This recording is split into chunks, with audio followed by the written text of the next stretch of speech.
روشنی ہے. ایمان اور توحید یہ کیا ہے؟ Thanks for watching. Don't forget to like, comment, share and subscribe to Maulana Habibullah Rohani official. یہ گناہ کی کام اگر وہ کر رہے ہوتے ہیں، اگر وہ گناہ کبیرہ کر لی اور اس نے توبہ نہیں کیا، گناہ کبیرہ کر لی، اگر وہ توبہ کیا اللہ اس کو معاف کرے گا.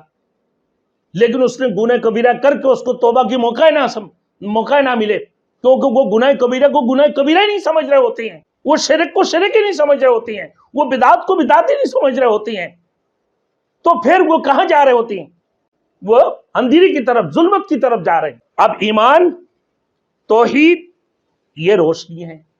ایمان اور توحید یعنی اللہ وحدہ لا شریک لہ، لا الہ الا اللہ وحدہ لا شریک لہ، لہ الملک ولہ الحمد یحیی ویمیت وہو حی لا یموت ابدا ابدا ذو الجلال والاکرام بیدہ الخیر وہو علی کل شیء قدیر. یہ کیا ہے میرے دوستوں؟ یہ توحید ہے، یہ توحید ہے. فرماتے ہیں یہ رسالت ہے، اللہ کی قرآن سے پوچھ کر چلنا، اللہ کے رسول کی اتباع کرنا، اللہ کے رسول کی قول و فعل کے اوپر جب اتباع کرنا، قول و فعل کے اوپر عمل کرنا، اللہ کے رسول کی اتباع کرنا. اللہ نے فرما دیا یہ توحید اور رسالت کیا ہے؟ یہ ایمان ہے. میرے دوستوں توحید اور رسالت یہ کیا ہے؟